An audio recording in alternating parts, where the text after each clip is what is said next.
جهنم داسې سخته چې ستا په ذهن او سوچ کې نشته. زړه نرمونکي خبرې دي او ډېر قیمتي بیان دی شیخ صاحب کړی دی. راځئ چې ټول یې هغه د پیغمبر صلی الله علیه وسلم نه دا خبره را نقل کوي، وایي چې یخرج قوم من النار بعدما مسهم منها سفع. د جهنم نه به بعض خلک هغه دي چې هغه به راوځي وروسته د دې نه چې د جهنم دې ګرمۍ به ښه ډېر وهلي او دې اور. فیدخلون الجنه، دا خلک به جنت ته ننوځي. فیسمیهم اهل الجنه الجهنمیین، نو جنتیان به بیا د دوی په باره کې وایي چې دا جهنمیان دي. د دوی مشهور به په دقې باندې په جنت کې چې دا څوک دي، جهنمیان دي. دی حدیث کې اولنۍ مسله هغه دا ده چې جهنم ته چې څوک ننوځي نو دا لازم نه ده چې هر ننوتونکی به د همیشه دپاره په جهنم کې، بلکې موحدین چې څوک د توحید په عقیده باندې مړه دي هغه به د جهنم نه راویستی کېږي. اوس کله نو دا بیا د الله د مشیت، د الله په مشیت پورې تړلی شوی ده چې الله کله غواړي، او بله ده چې د ګناهونو او د نیکیانو خبره ده. یو موحد دینداره ځان د ګناهونو نه ساتي، یو موحد هغه چې هغه په ګناهونو کې پرېوتی دی نو په دوی کې فرق دی. دغه موحد چې هغه ګناهونه کړي دي او الله ورله عذاب ورکوي، په څو پورې چې الله وغواړي هغه له به عذاب ورکوي او بیا به راوځي. خو د دې دپاره څه خاص مدت نه دی راغلی چې یو مسلمان موحد به په جهنم کې 1000 کالی یا دی به 100 کالی. دا په حدیثونو کې نه دی راغلی. چې راغلی دي هغه دا دي که الله چاله عذاب ورکوي او د سړی عقیدې برابري او الله ورله عذاب ورکوي، نو الله به ورله څومره عذاب ورکوي، وایي دومره به ورله ورکوي څومره چې د الله خوښه. ګناهونو هغه اثر دی.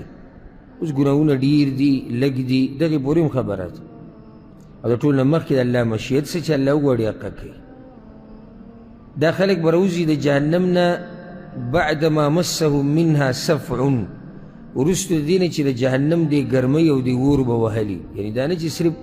ننوتي دي او راووتو، نه، ننوتي دي د اور وهلي دي، د ګرمۍ ښه خراب کړي دي او بیا دوی راویستی شوي دي. جنت ته به ننویستی شي، نو جنتیان به بیا دوی ته جهنمیان وایي. جهنمیان ورته ولې وایي؟ ځکه چې دوی د جهنم نه رالو. او بعض علما وایي د دې دپاره چې دوی ته د نعمت را یاد شي.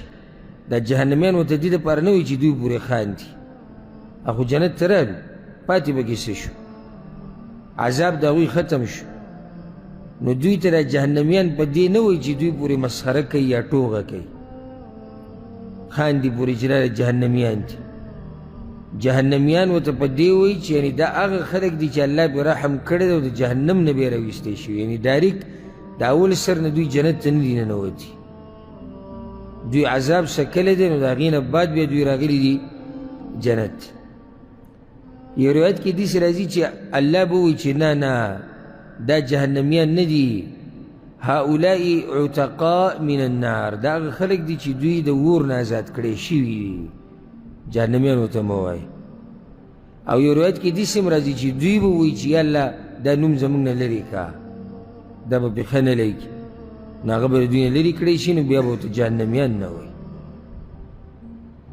دا امام بخاري رحمه الله دا حدیث دې دپاره راوړی دی چې د آخرت یو حال پکې بیان شو. د جهنمیانو تذکره پکې هم شو او د جنتیانو هم شو، خو هغه جهنمیان پکې یاد کړی شو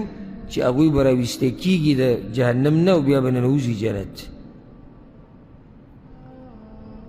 د بعضو خلکو په زړه کې کیدی شي دا خبره راځي چې مړه بیا خو به راوځو که نه، لکه دا یو نیم دومره زړوري او دومره بې حیایي چې تو ته د جهنم خبرو کې دی وي بیا خو به م راوخو به وځو که نه. عقیده خو د توحید د ده دومره لکه څنګه چې الله د بعضو کافران مبارک ویلی دی فما اصبرهم علی النار وی ست ډیر صابر دی دوی د جهنم په دی اور باندې یعنی دوی ته وسګره دی جرأت ته هغه جهنم چې اویا زره زنځیرونه ورته دي او هر زنځیر اویا زره ملایکو نیولی دی په لاس کې هغه جهنم په باره کې دوی بیا خو به ترې راوځو که نه هغه جهنم چې هغه دومره بل کړی شوی دی د هغې هغه اور چې هغه تک تور شوی دی د هغې په باره کې دوی بیا خو به ترې راوځم که نه هغه جهنم چې هغه تیزیږي او ګرمیږي په کاڼو او په انسانانو باندې دوی بیا خو به ترې راوځم که نه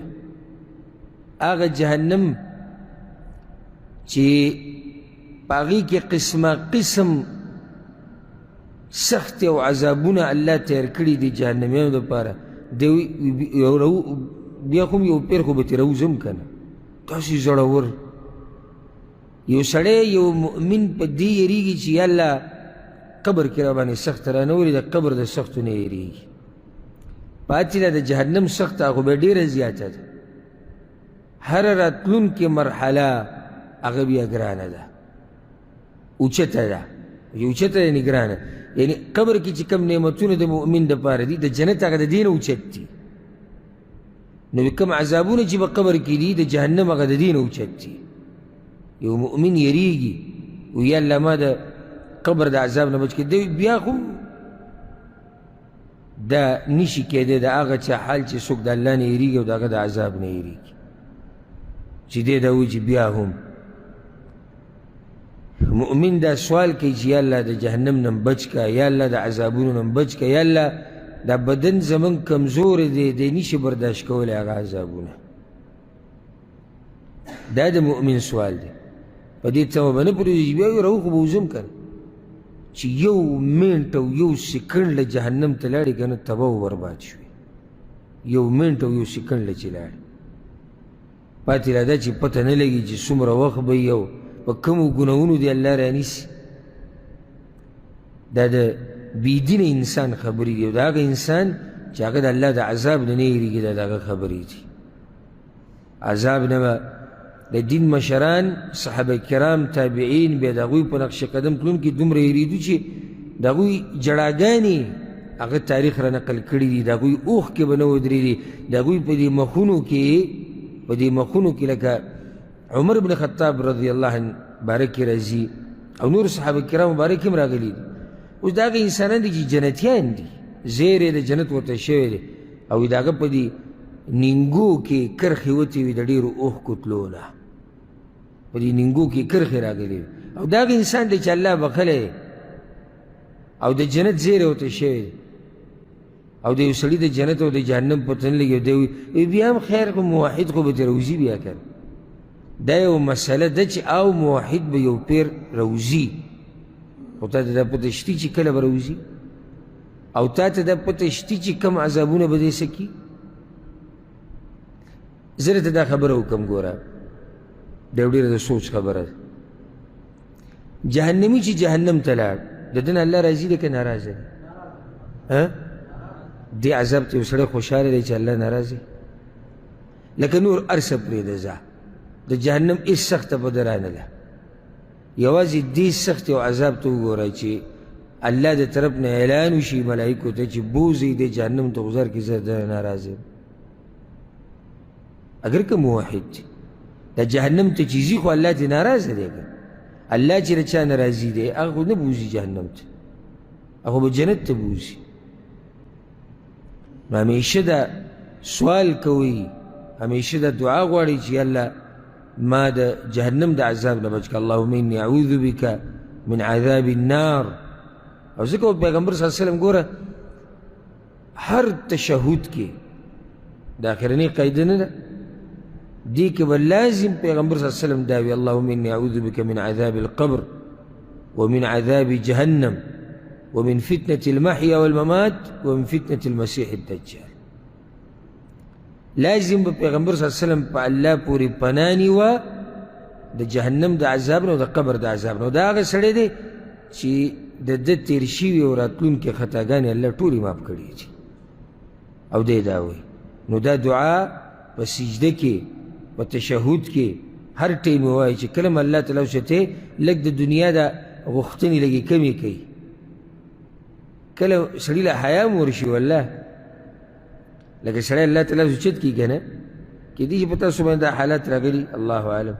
خو کله چې سړی الله تعالی اوچت کړي که نو صرف دنیا غواړي یا الله قرضې مې ختمې کوو یا الله بچي راکوو یا الله روغ صحت راکوو یا الله پلانی کار سړی له حیا م ورشي لکه پکې آخرت وغواړه څه دین پکې وغواړه یا الله ته راضي شه یا الله ته راضي شه یا الله جنت ته مې بوځه یا الله ستا د غضب نه مې وساته یا الله ستا د ناراضه کېدو نه مې وساته دا دعاګانې به کوم غواړي که نه یوازې صرف دنیا پورې سړی دین شوی دا خو داسې هغه دغه غوندې کې خبره شي چې بس دې دعا کوي دې لپاره دغه دنیا ورته میلاو شي ښه دا و د شیخ صاحب قیمتي بیان چې تاسو واورېدلو د جهنم سخته د دغه شان قیمتي او بهترینو بیاناتو لپاره تاسو زموږ سره اوسئ. السلام علیکم ورحمة